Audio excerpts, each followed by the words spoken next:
Hello, you guys. My name is Annie, and I just took a GMAT 2 days ago, and I got a pretty decent score on the quantitative section. So I just would like to share some of my experience on like working to solve some of the problems. Today I'm going to talk about word problem. This one. Word problem. It's the problem that most students getting shaky off with. If you guys know some certain concepts, you guys it is most predictable every time that you guys will see like certain information every time you guys do this word problem. In my view, there are two kinds of word problem, type A and type B.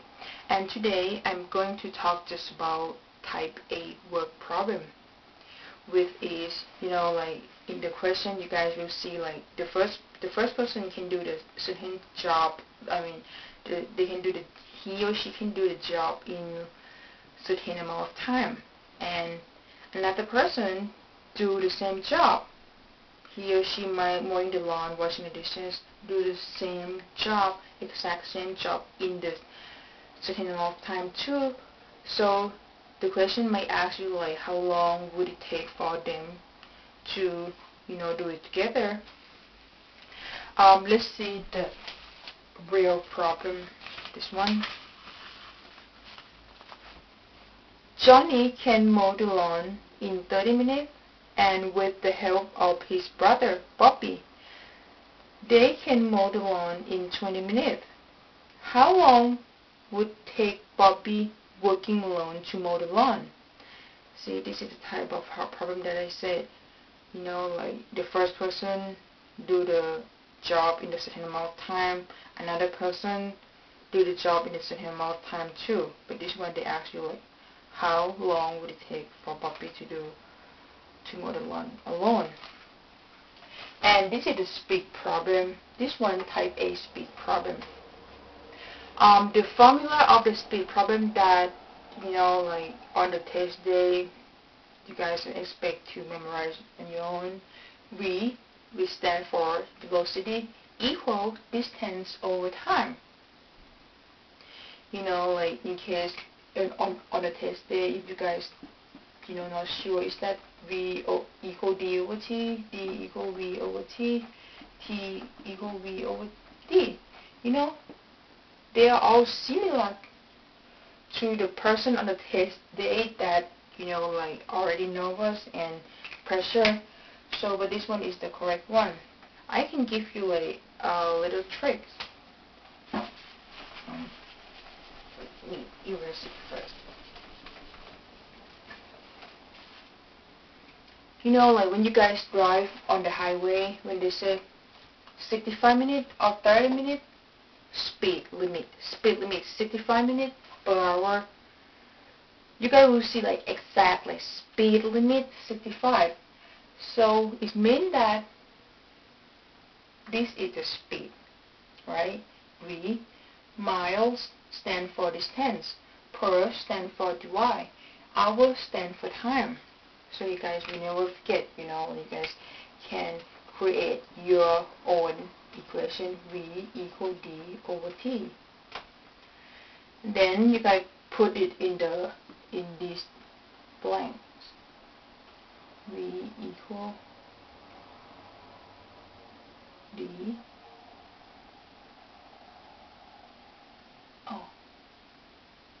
T. And this is Johnny, this is Bobby, this is Johnny plus Bobby. Another keyword of this problem is the distance. Always be 1. Like most students might think that, oh, there is not enough information because all we know is time. We don't know this time. We don't know 1. We can't solve. We can't use this formula. It doesn't work. But actually, it's enough information to solve for like speed by using this formula. Why? Because the distance is 1, but they don't know. The question don't tell you. You should know. 1 or 100%. And time, this is 30. So just plug it in. V equal D over T. This one we don't know. This one is 20. This one 1 over 20. And this one we don't know. Another keyword is, you know, like the speed of Johnny and Bobby come from speed of Johnny alone plus Bobby's speed alone. So you guys have to, you know, add up. Okay, just add up. Let's see. So it's going to be, we want to find out like V Bobby, right? 1 over 30 plus V, oh no. And this is what most people did too, you know. But this is wrong. This is completely wrong.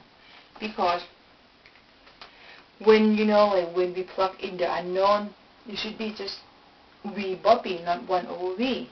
You know, it just look like solving regular equation. We know we put like 1 over, we put just that exact unknown.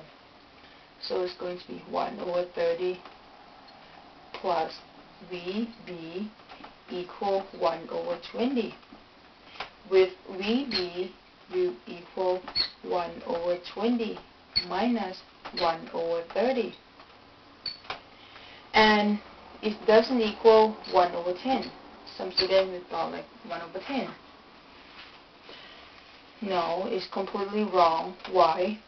This is not the whole number. You guys just you guys can't do like the actual subtract. Can't do. This is a fraction. The fraction is you guys have to find the common denominator. You know, you guys can't do anything unless they have the same denominator. So the common denominator is going to be 60. This is 60. Common denominator. This is wrong. So I have to turn 20 into 60, right? So when I multiply 3 on the bottom, so it's going to be 60. I do it on the top. This is the same concept. I multiply 2, 60. I did it on the top too. So that's why this is 1 over 60.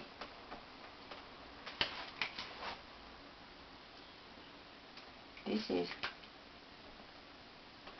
1 over 60. But what the question asks is time. This is not what the question asks, right? The question asks how long would take Bobby working alone to mow the lawn? So they ask you for T.